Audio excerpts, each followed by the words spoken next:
கேரளா மாநிலத்தில் ரம்ஜான் பண்டிகையொட்டி தொடர் விடுமுறையால் பாஸ் பதிவு செய்து உதகைக்கு வந்த சுற்றுலா பயணிகள் போக்குவரத்து நெரிசலின்றி சுற்றுலா தலங்களை கண்டு ரசிப்பதாக தெரிவித்தனர்.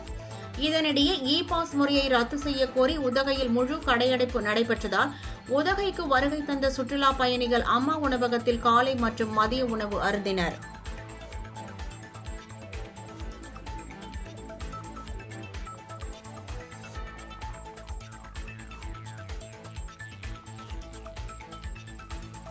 நேற்றுக்கு வந்தது பாஸ் எடுத்து தான் வந்தது.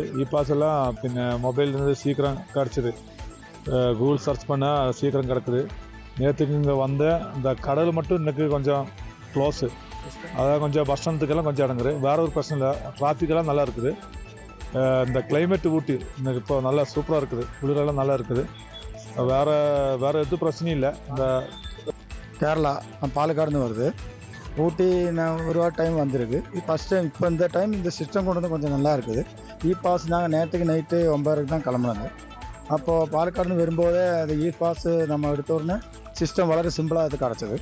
அப்போ இங்கே வந்து பார்க்கும்போது இந்த ஃபுட்டுக்கு தான் கொஞ்சம் பிரச்சனை. ஆனால் இங்கே வரும்போது இந்த சிஸ்டம் கொண்டு வந்ததில் வந்து டிராஃபிக் கொஞ்சம் நல்லா இருக்குது, பெட்டராக இருக்குது. இந்த சிஸ்டம் கண்டினியூ பண்ணால் இந்த வர்ற டூரிஸ்ட்டுக்கெல்லாம் வளர ஈஸியாக இருக்கும்.